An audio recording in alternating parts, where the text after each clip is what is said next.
At a time when a war that has shaken the world continues to unfold, understanding the forces shaping global geopolitics has never been more important.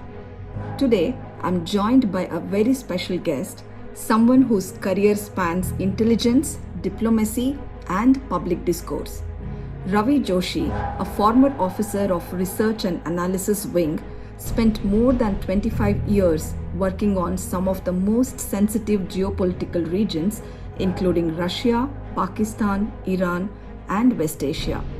He has also had diplomatic assignments in Maldives, Kenya, and Austria, giving him a front row view of global power politics. After retirement, he is now based in Mysuru, where he writes on international affairs and politics for publications such as The Economic Times, The Quint, Open Magazine, Deccan Herald, and The Wire. Today, we'll draw on his decades of experience to understand the shifting geopolitics and the impact of the war on India. So the nature of warfare has changed a lot these days. Right. So this war has definitely come as a major attempt to distract the public attention in America by Trump. Now they have realized that it is dangerous to have American air bases, but they don't know what to do, and America will not get out. So a new kind of a power dynamics will emerge, where Israel will be the dominant power, which will be hated by all the Arabs in the region. Will Pakistan emerge as an important actor here, because Pakistan is the only nuclear weapon in the entire Islamic world. Prime Minister Modi came back, within 2 days the war started.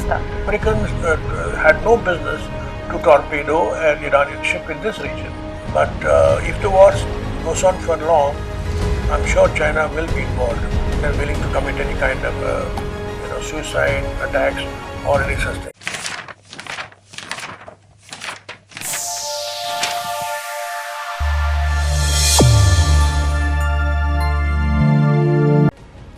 Let me start with a basic question. Has this war shown that perhaps no place in the world is truly safe anymore? Not even cities that were once considered secure? Well, that has always been the case. I mean, now with the kind of precision equipment or precision munitions, any place can be hit. Even this house can be hit. Even if India is not at war with any country, if some terrorist has to be taken out, he can be hit in a car, in a moving target. And Israel has done that very well, very effectively in the region neighboring to its own country, while targeting Hamas terrorists or Hezbollah. They have managed to hit them, whether they're in Beirut or Gaza or Palestine.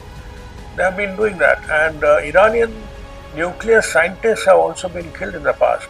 Very targeted assassinations have taken place, and when there was no war. Right. So the nature of warfare has changed a lot these days. Right. President Donald Trump says this escalation is meant to restore peace in the region. But when civilian infrastructure is being hit, can it still be described as a peace mission?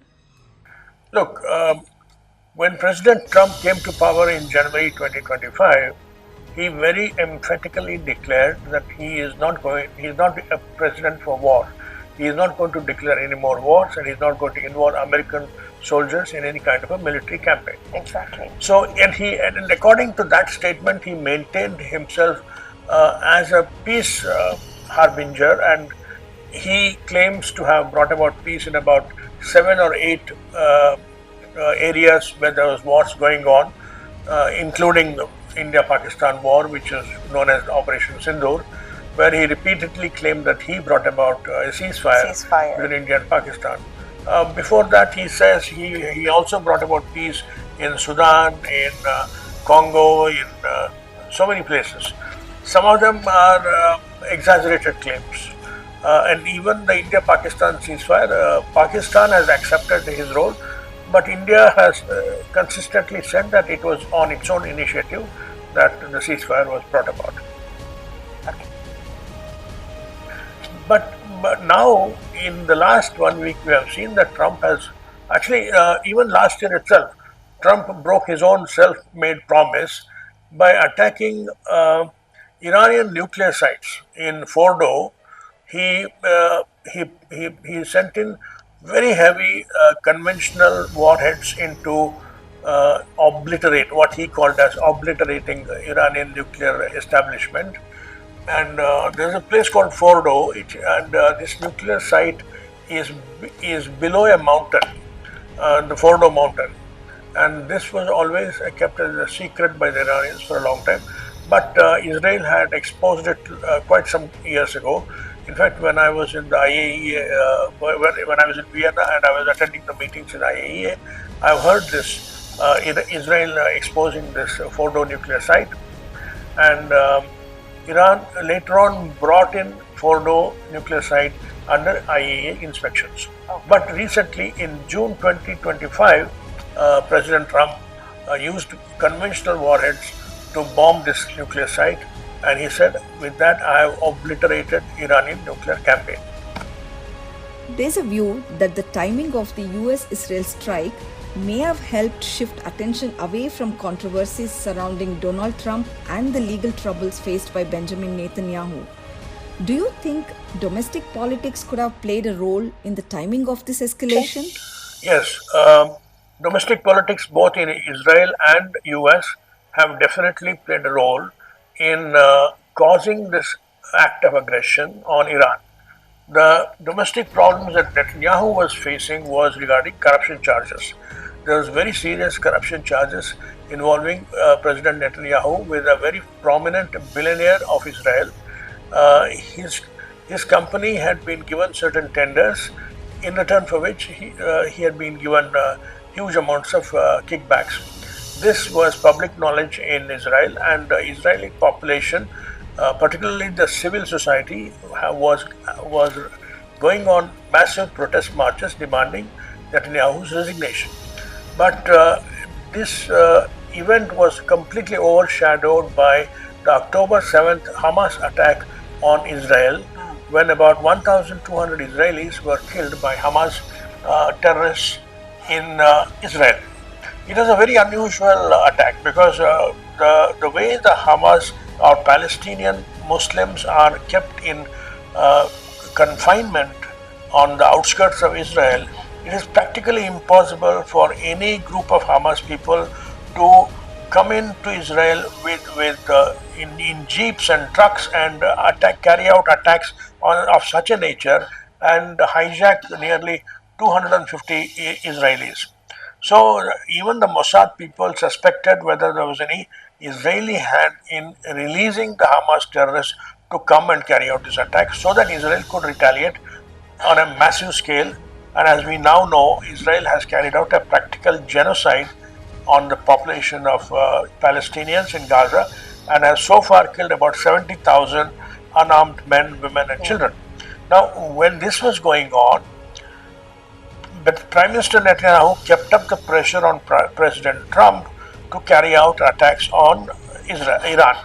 And President Trump resisted for a long time, but he did carry out the attack on June 2025 in attack on the Fordo nuclear installation. After that, Netanyahu kept up the pressure on President Trump and said that Iran is still capable of making a nuclear weapon because it has got about 440 kilograms of enriched fuel. So this was the red flag which he was showing to Trump all the time, that Iran has the enriched fuel and it can make a nuclear weapon.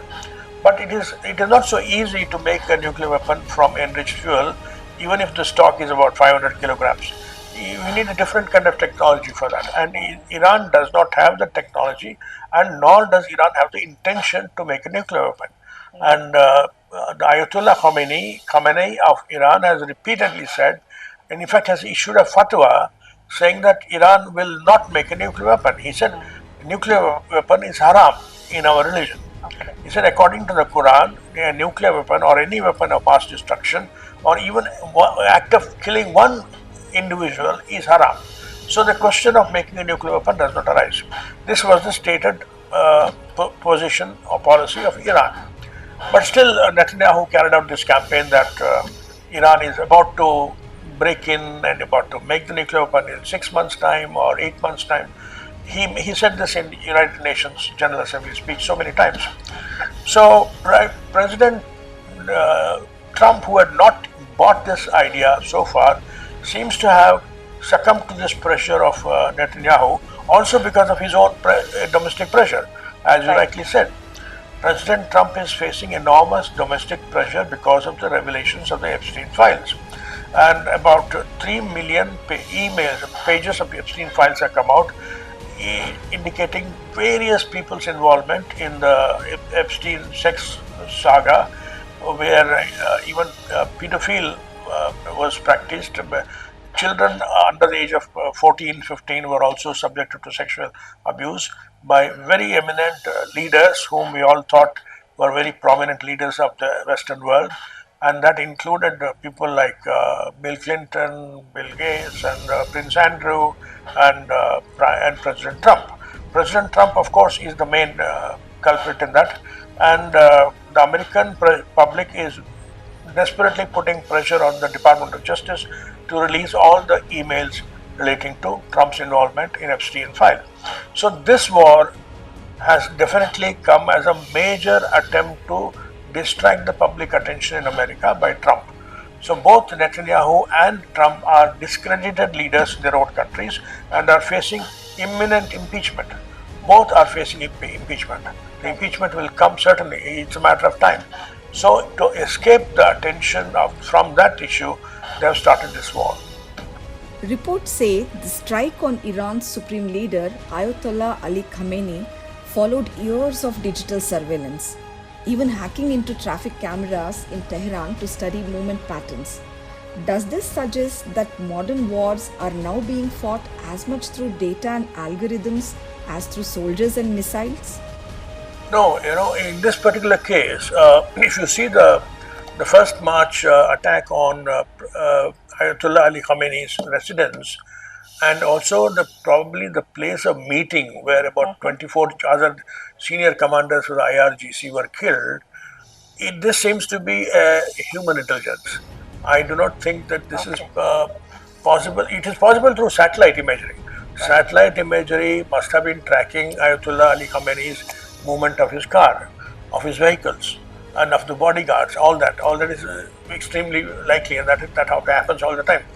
But to be able to say that at so and so time, Ayatollah Ali Khamenei will be holding a meeting with the senior commanders of the IRGC in so and so building is definitely human intelligence. And this must have been obtained by a Mossad agent sitting somewhere, operating somewhere near the Iranian headquarters of the supreme leader. And I have seen the location. I've been to Tehran so many times, and I've seen the office of the supreme leader and the office of the foreign ministry. They're all very innocuous buildings. They're not very impressive, massive buildings. They're all basically buildings of ground plus one. They're not very tall buildings. So it is ground plus one buildings, and there's a lot of greenery there. It is hidden under a lot of trees. Very, very green, very calm and beautiful place. And you can, and the security there is there, but it's not so much. There is no security obsession. I mean, we went in a car and we walked across to meet the supreme leader's, actually the supreme leader's assistant, who was the secretary of the National Security Council. We met him, and we knew that the supreme leader was there in the next room, but we did not have an audience. We did not have an appointment to meet him. So we just met the chairman of the National Security Council, and we came back. So what I'm trying to say is that these are not impressive buildings like the White House or like the Rashtrapati Bhavan or even like the Prime Minister's office, which is next to Rashtrapati Bhavan. These are very innocuous buildings, hidden under a lot of trees, lot of greenery. So, but this has to be precise human intelligence.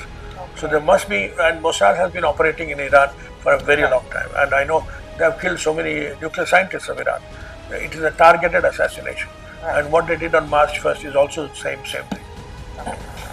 Why are reactions to the death of Ayatollah Khamenei so different, with celebrations in some places, while in parts of India and across the Muslim world, there are protests and expressions of grief?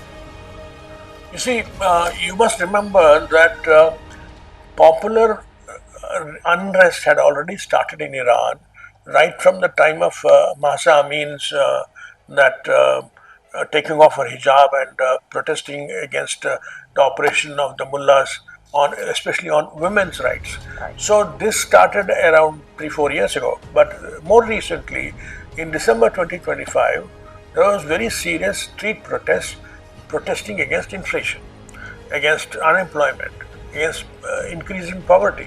So this kind of a civilian unrest has been going on in Iran for quite a while, and this gained momentum from December 2025 onwards. Okay. And in the last couple of months, in January, February, there are reports of massive retaliation by the IRGC, by the state. The state of Iran put down this unrest by resorting to shooting at the protesters, and roughly about 2,000 people have been killed. That is the conservative estimate, but according to insiders, the number of dead may be in 10,000 or 15,000. So there's massive repression in Iran against the civilian unrest by the people. So those people who were protesting against the oppressive and corrupt regime of Ayatollah were celebrating at the news of the killing of Ayatollah. Okay. But at the same time, the IRGC issued a stern warning to all the people, and in fact, messages were sent by telephone.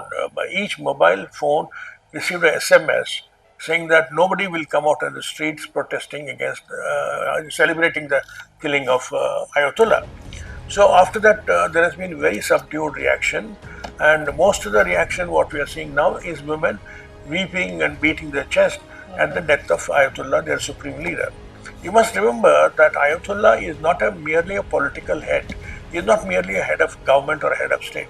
He is the religious head, Dharmika Guru Antavela Atara. So he is regarded as the representative of Allah on earth. Just like Pope is regarded as the representative of Christ on earth, he is equivalent to the Pope of the Shia community. So his killing was a serious blow to all the religious Orthodox Shia Muslims all around the world. And even in India, there have been protests from the Shia community, particularly in Lucknow, Hyderabad, and Kashmir. Kargil is a very major population center of Shias. And recently I learned there's some place called Alipur in Chikbalapura in Karnataka. There also there are protests. And so the Shia community in India has been protesting at this brutal killing of Ayatollah, and they're restless about that. Reports say a missile strike on a girls' school in southern Iran killed around 165 children. When civilians, especially children, are killed in attacks like this, how should the international community respond? You see, first of all, when Trump declared the war on Iran, he actually declared in a social media tweet by saying that America is going to attack Iran as a preemptive strike. We must understand this. Preemptive strike means you are attacking a target or an enemy even before the enemy has attacked you. So that is the meaning of the word preemptive. And now the immediate explanation given by President Trump was that we are going to bring about a regime change in Iran. So regime change, I will talk about that later, if you have questions on that, whether it is possible, whether it is likely to happen, and what kind of a regime has come about, all that. Now, killing civilian targets in any war is against all kinds of United Nations or war tribunal laws. There are certain laws in international law on the basis on which you can carry out attacks. And attacks on civilian population is completely no. It is not permitted under any cause. And so what the country which carries out such attack says is that it justifies by saying it is a collateral damage. Our intended target is something else. Right. In fact, their explanation is that this attack on a school happened in a place called Minab. This Minab is a small town where there is an IRGC headquarters. So the IRGC headquarters is the intended target of the American attack. But the bombs have fallen all over the place. So one bomb hit the girls' school, wherein about 165 girls were killed. That's completely inhuman attack. It's a completely barbaric attack. There's no doubt about it. And as we have seen in the Israeli genocide of Palestinians, Israel has been carrying out attacks on schools and hospitals continuously and systematically in Gaza. So there's nothing new about Israel's barbarism. So whether Israeli bombs hit that school or American bombs hit the school is difficult to say. But both Israel and America are responsible for this heinous attack on school children. Many believe the real agenda behind this move is regime change. How successful has he been so far in achieving that? Well, that is the agenda or the objective which Trump declared when he started the war on 28th February. He said we are going to bring about a regime change, and he also said that I'm extending full support to the people who have been protesting against the Ayatollah, against the corrupt and oppressive regime of Ayatollah, and I'm going to. And after killing Ayatollah Khomeini, it was actually in line with the argument that we are going to bring about a regime change. Now, regime change does not mean you just remove one head of state. If you remove one head of state or one head of government, the country will put another one. So it is not as simple as what he did in Venezuela. As you know, last month Trump carried out an attack on Venezuela President Nicolas Maduro, and what they did was they did not kill anybody. They went there, they attacked the president's palace, and in the middle of the night they captured Nicolas Maduro and his wife, and they brought him to and put him as a prisoner in New York prison. Now, this is a very different kind of operation. This is practically a hijacking or a kidnapping of a head of a state, which is again extremely illegal in any kind of international conflict. You cannot attack you cannot kidnap or kill any head of state in any kind of war. There are certain red lines which you cannot cross, and President Trump has been crossing all kinds of red lines in international law and order. He has been completely upending the international order. So what he did in Venezuela was the first illegal act he did, and he thought he could do something similar in Iran by killing Ayatollah Ali Khamenei. But if you kill Ayatollah Ali Khamenei, you should remember there is a huge infrastructure or architecture of power in Iran which cannot be replaced easily, which cannot be dismantled easily by killing one man. You know, if you kill the Ayatollah, there is a president. The president Pezeshkian is still very much in power, and then there is a Speaker of Parliament, Ali Larijani, who is now the most respected leader in Iran, who is expected to become one of the most important leaders in Iran. And then the IRGC generals are there. There are so many generals who are leading the battle. The IRGC, the Iranian Revolutionary Guards Corps, is the most important body fighting the enemies of Iran. And they have been doing that in Iraq, they have been doing that in Syria, they have done it in various parts of the region. And now targeting America and Israel are the IRGC missiles, IRGC drones, and the IRGC aircraft. So the IRGC as a military structure remains very much intact, though its capabilities have been degraded. In the last 6 days or 7 days, there's an enormous degradation of the Iranian military capabilities, both in terms of its navy and its air force and its missile capacities. So, but still, the regime has not changed, and the regime will not change so easily. There are people in power who are in control of the situation. They control the IRGC. The president is there, and they have immediately formed a provincial council which includes the president, Ali Larijani, who is the Speaker of Parliament, and a new Ayatollah has been appointed, that is Ayatollah Ali Reza Arafi. This Ayatollah Ali Reza Arafi is not a well-known popular leader in the international media. He has been picked up practically from nowhere and brought to power, and so they have replaced one Ayatollah with another Ayatollah. But the president is there, the parliamentary leaders are there, various generals are very much in power, so the regime continues. Iran has threatened to shut the Strait of Hormuz. If that actually happens, Could it trigger the biggest oil crisis the world has seen in decades? Yes, the Strait of Hormuz has practically been shut down for the last 3 days or so. First, what happened was the international oil carriers, tankers, stopped moving through that territory. Through the Strait of Hormuz, you must understand, if you look at the map, there's a very narrow patch of the sea, Right. which cuts between one part of Arab region, Saudi Arabia, Kuwait, that region, and one part of Iran. Only it is very narrow. It is about 22 kilometers wide. So that portion is called the strait, and the Strait of Hormuz is practically controlled by Iran. And for a long time, whenever there was a fear of war, Iran had threatened that we are going to mine the straits so that any ship crossing will be blown up automatically. So they have not done that this time. Why did they not do it? Because you must remember that before the war started, there were actually negotiations were going on between America and the Iranian delegation in Oman and in Geneva. So about 3 rounds of negotiations had taken place. The Omani's foreign minister was the mediator. So it came as a shock to everybody in that region when suddenly Trump declared war, because the negotiations were proceeding smoothly and Iran had agreed to most 90% of the demands made by America. So Omani's foreign minister himself expressed shock and surprise. He said, why was the need to go for a war when Iran was agreeing to all the demands, particularly on zero enrichment and or to give up its nuclear weapons program and to limit its missile program. All these things, on the nuclear file, Iran had practically agreed to American demands.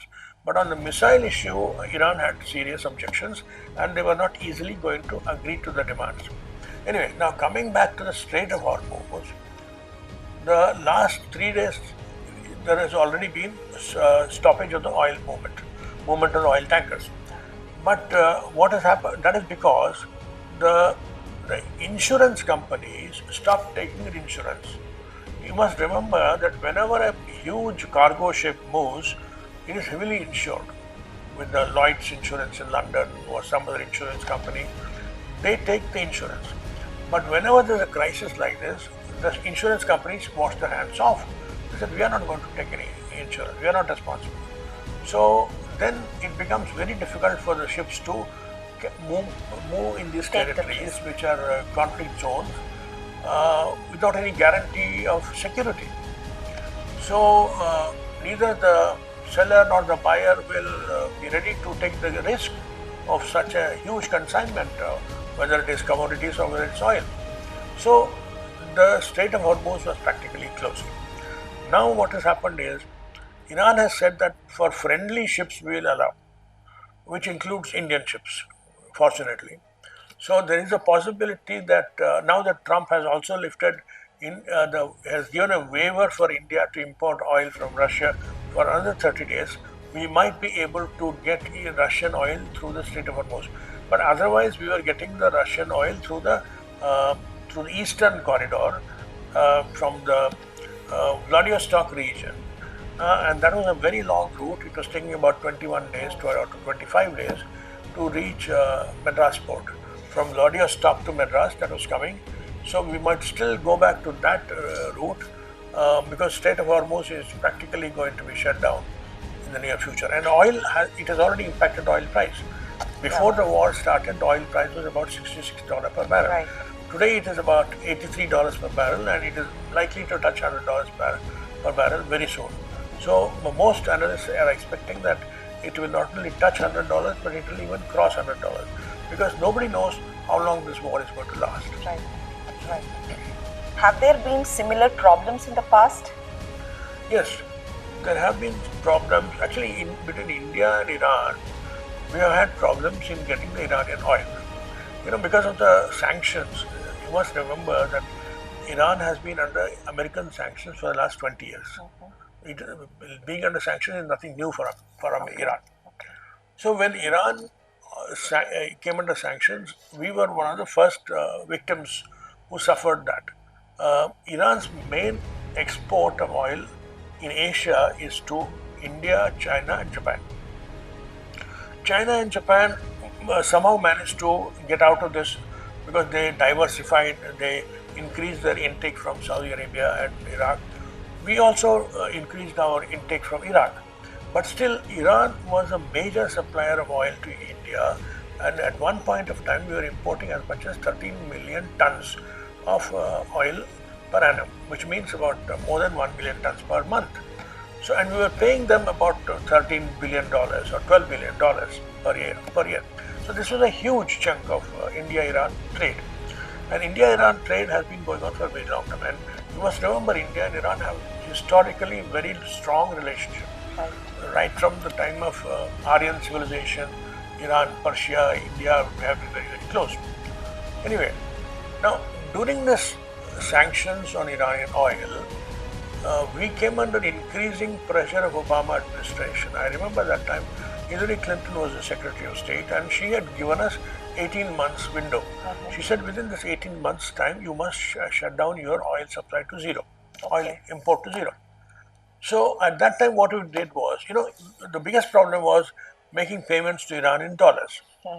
Because if you have to make payments in dollars, it has to go through the SWIFT system through a New York bank, an American bank in New York. And that was shut down for Iran. Iran was kept out of the SWIFT system. So when you are kept out of the SWIFT system, you have to devise method of transferring money through some other method. So first we tried to open an account in a Turkish bank in Germany. The bank was called Halk Bank in Berlin. So we opened a Euro account and we started making payments in Euro. The Americans realized that and the Americans put pressure on Germany to shut it down, and Germany shut down that Turkish bank. So then we were under pressure to open bank somewhere else. So we opened a bank in Dubai, and I remember I was part of the negotiating team with the Deputy NSA of Iran.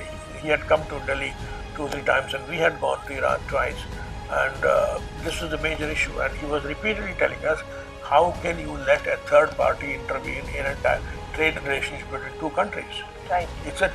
We are both sovereign countries, Iran and India. How can you let another country tell us whom you should buy from, what you should buy from? How can you do that? But they said, look, our problem is we are not only coming under political pressure, the pressure is payment system. We are not able to pay you in dollars. So then we came up with a device that we will pay you 1/3 in euros, 1/3 we will pay you in rupees, and 1/3 we will pay you to your third country imports. So whatever you are importing from Malaysia, we will pay to Malaysia. So we came up with a system. So this worked for a while. So we opened Canara Bank opened an account for Iranian bank in Bombay, and we were depositing rupees there, and euros were being transferred directly to Iran, and we were paying to countries like Indonesia, Malaysia, and such countries from where Iran was importing goods. So this system continued for a while. And after this, it became difficult. Actually, what happened was our import from Iran was so much that our exports were very little. We were exporting mainly basmati rice to Iran, and that was in very small quantity. It was less than about $300 million or something like that, whereas our import was $1 billion per month. So the rupee account started piling up, and Iran said, what will we do with so much rupees? We don't want to buy so many things from India, so please do something else. Then we opened a branch in Dubai, account in Dubai, and we shifted money there. And Dubai easily comes under American surveillance. Immediately they shut it down. Then finally, as a last resort, we told Turkey, you buy gold in the open market and smuggle gold to Iran. So actually, imagine a government asking another government to smuggle gold to make payments for trade equation. So this went on for a while. Suddenly, the gold prices in Turkey market shot up so much that the Americans were wondering what is happening here. So they put a lid on that also. So practically, all the avenues were closed, and our import from oil was brought down to zero. Can India really afford to ignore this war? And what could this conflict mean for oil importing countries like India? No, you see, this war cannot be ignored by anybody. I mean, this war is a is an existential reality for all the countries in the region. There are about 14 countries in the region. There are Gulf monarchies on this side of the Persian Gulf, that is right from Oman, UAE, Saudi Arabia, Kuwait, Bahrain, and Jordan. These countries are immediately affected, and all of them, excepting for Oman, none of them have got good relationship with Iran. Oman has the best relationship with Iran. So the US-Iran negotiations were taking place in Oman. Okay. So basically, Saudi Arabia is the biggest threat to Iran in the past, but Saudi Arabia had not taken any action because Iran is far, far superior in terms of military power, in terms of its economy, in terms of its population. You must remember that Iran is the largest country in that region. Iran has 93 million people. It's a huge population, and Iran is a huge landmass, and Iran is rich in oil. It's the third largest oil reserve in the world. And more importantly, Iran has an enormously educated, highly educated population. There are millions of doctors and engineers and scientists and all kinds of specialists. In fact, their nano scientists used to come to India to study and to exchange views with our scientists in Pune, in Calcutta, and Bangalore, and all that. And you must remember that the Nobel Prize for Literature has gone to an Iranian woman. Right. A Fields Medal, the highest medal in mathematics, has gone to an Iranian woman. So Iran has produced enormous talent, which is unusual compared to that region. In fact, you don't find such talent in Arab world. The Arab Sunni population is not even half as much talented or educated as the Iranian people are. Iranians are, and they know their position. They regard themselves with arrogance compared to these Arabs. They consider the Arabs as donkeys. The only other country which is equal in size is Egypt. But Egypt is also not, unfortunately, because it came under enormous American pressure because of its proximity to Israel. Egypt was never able to develop its scientific manpower, its industrial base. All that was completely curtailed by America. Anyway, now coming back to the impact on the region, you see, there will be a lot of pressure on the geopolitical structure, power structure in the region after this war. What will happen now is Iran will be dismantled as a military power. Okay, so who will emerge as the most important power? Israel, and that will not be liked by anybody in the Arab world. Nobody wants Israel to be the dominant power in the region. Right. But unfortunately, the situation today is on the extreme side. Egypt is weakened. Egypt is already dismantled, and Iran is now destroyed. So there is a power vacuum. So who fills up the power vacuum? Obviously, Israel, supported by America. Now you must remember that America had bases in all these Arab countries, particularly Kuwait, Qatar, Saudi Arabia, and UAE. It has got naval and air bases in all these countries. These air bases and naval bases were basically set up by America to provide security to these countries. Right. But today what has happened is they have become a fatal risk to these countries because Iran is attacking the American bases and those missiles are falling on those countries. Right. Then, if you miss out the American base, you will hit either Dubai or Abu Dhabi or Kuwait or Qatar. And these countries are so small that in fact Qatar, an American aircraft carrier is bigger than Qatar. So it is so small that you are bound to hit Qatar if you are hitting an American airbase. Right. So that is, now they have realized that it is dangerous to have American airbases. But they don't know what to do, and America will not get out. America will not get out of the region, and America will continue to prop up Israel. So a new kind of a power dynamics will emerge where Israel will be the dominant power, which will be hated by all the Arabs in the region, including Egypt and Iran. But Turkey is now trying to make a bid to fill up the vacuum. But Turkey cannot really become a major Arab power.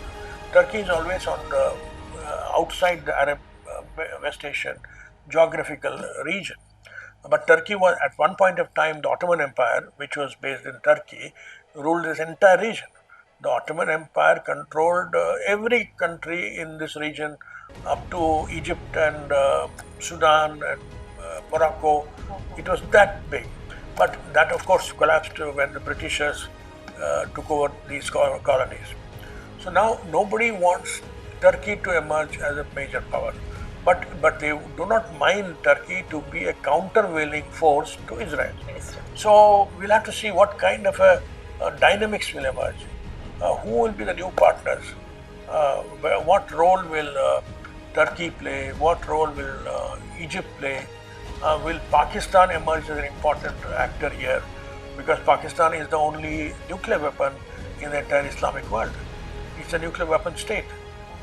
So Pakistan's role in that region will become very important. So India has to watch very carefully what will be the emerging scenario. Right. And this war will definitely impact India as well. India has remained largely silent on the death of Iran's supreme leader and hasn't clearly outlined its oil strategy yet. What does this say about India's foreign policy at this moment? Yeah, for quite a while now, India has become increasingly irrelevant in the region. Right. It has distanced itself from playing an active role. It is a different matter that Prime Minister Modi goes to Saudi Arabia or Abu Dhabi or Oman, gets a medal on himself and comes back. That does not make India as an actor in the region. But you must remember one thing: there's an Indian population, Indian diaspora is there in very large numbers. Right. There's almost about 9 million Indians in this region, right from Oman to Qatar, and they are the main source of income for us. We get about $110 billion per annum from the Indian expatriates who are working there. The remittances are very important for Indian economy. But India as a government, as a state, has not played a very significant role. We have had bilateral relationships which have been not very systematically cultivated. We were very close to Iran at one point of time, but then we gave up under American pressure. Then we started cultivating Saudi Arabia and UAE in order to counter Pakistani influence on those countries, and we succeeded. We did manage to get Saudi Arabia and Abu Dhabi and Dubai on our side, and even Kuwait, but that is not the same as Pakistan. Pakistan ultimately is a Muslim country, and it will be regarded as a brother country by those countries. And Pakistan is a member of the OIC, Organization of Islamic Countries. So Pakistan has a different footing in that region. Right. We will be always regarded as an outsider, and in the recent weeks and months, Prime Minister Modi's visit to Israel has completely isolated us from the region. Particularly, it has angered Iran, but we can make out that Prime Minister Modi came back within 2 days. The war started. So the people in that region must be wondering whether Modi was aware of it, whether Prime Minister Modi could not have stopped this attack. If he was aware, what did he do? So these are the questions. Right. The Iranian warship Iris Dana had come to the region on India's invitation, and it was later sunk by a US submarine near Sri Lanka. Does India have a moral responsibility when a guest it invited is attacked in its neighborhood? Well, moral responsibility, yes, but you must remember that it is closer to Sri Lankan waters. Okay, but moral responsibility of India comes in the picture because of the fact that the Iranian ship was visiting India.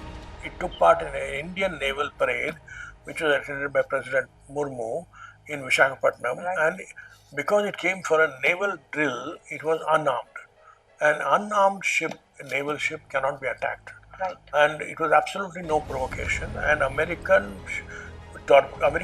submarine torpedoing an Iranian ship in this water is extremely, unheard of or dangerous. That because it is far from the war zone. Exactly. This is not in the war zone at all. The war zone is Persian Gulf. It is not Indian Ocean or Arabian Sea. And Americans had no business to torpedo an Iranian ship in this region. And India should have lodged a very strong protest against this, and India should have condemned this very strongly. But unfortunately, I have not seen any strong condemnation coming from New Delhi on this subject. Could this conflict grow into something bigger? And is there a possibility that countries like Russia, China, or even NATO could get involved? Well, you see, the whole world is watching what will China do. Right. Because Russia is already weakened because of its involvement in the Ukraine war for the last 3 years, which is almost 4 years. So it's only China which is expected to do something seriously to support or to assist or help Iran. And by all accounts, China is probably doing something either in supplying missiles to Iran or supplying real-time intelligence, radar communication, or some such things. It must have been doing, but this is not in the public knowledge so far. If you see what China did to Pakistan during the Operation Sindoor, they will definitely be much more involved in Iran because their stakes in Iran are much more. Well, in Pakistan also they had very serious stakes, like the Gwadar port, like the CPEC and all that. But in Iran also they are in occupation of an Iranian oil well. They have made investments of $30 billion in the Iranian oil wells. So China is a major stakeholder in Iran. Russia in the past was a very major stakeholder in Iran's nuclear program. Russia built up the Iranian nuclear program. Its first nuclear plant in Bushehr, its plant in Natanz were built by Russia. But Russia today is in such a position that it cannot really stretch itself and help a third country considering its own involvement in the Ukraine war. So we have to wait and see. So far, I do not see any active indication of China coming out in Iran. But if the war goes on for long, I'm sure China will be involved. Is there a real risk that this conflict could escalate into a nuclear war? No, I don't see that happening because, first of all, you must remember that the victim country, that is Iran, does not have a nuclear weapon. Okay, it's usually the victims who use the nuclear option, and there is absolutely no need for Israel to use the nuclear option because, firstly, Israel is not a declared nuclear weapon state. Though everybody in the world knows that Israel has about 80 to 100 nuclear weapons, but Israel will not use a nuclear weapon. That will be prevented by America at every cost.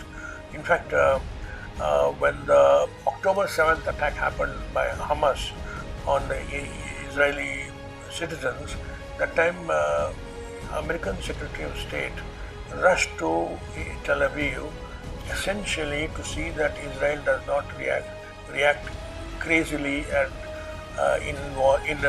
use the nuclear option.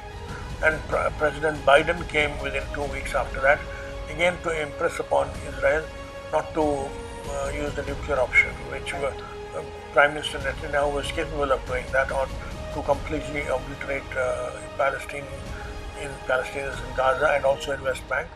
But again, in Iran also, they will not be using the nuclear option. I don't see that happening. Okay.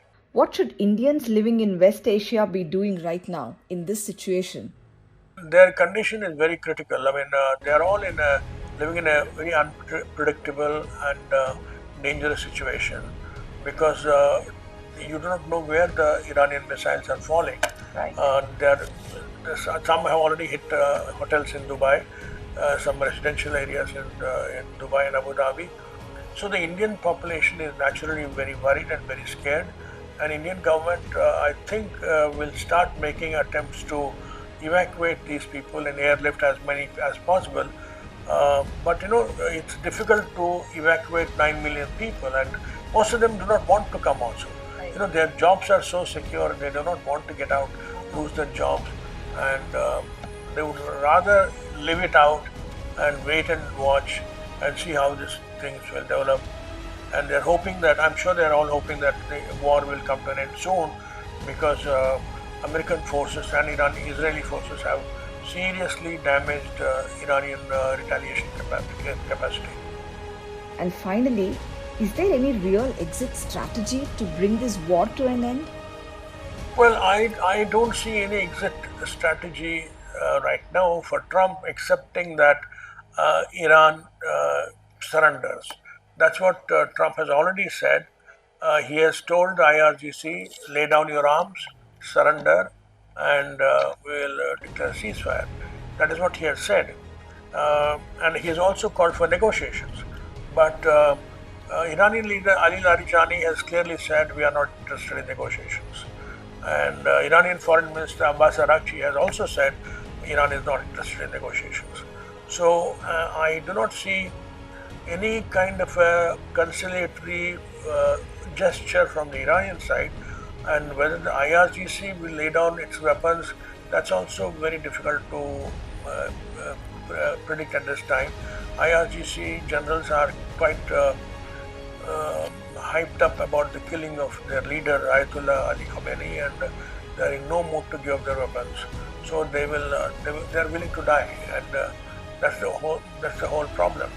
You know, Iranians are a kind of extremely religious and extremely obsessed people with their faith, that they're willing to commit any kind of suicide attacks or any such thing. Well, you know what will happen is this war may come to an end, because if the Americans carry out a major attack on some power structure like their power infrastructure, electricity generation units, or some other infrastructure which will cripple the economy, then Iran might surrender. That is the only option. But then in the years to come, the Iranians will carry out enormous number of terror attacks against Israel and against Americans. That is the future.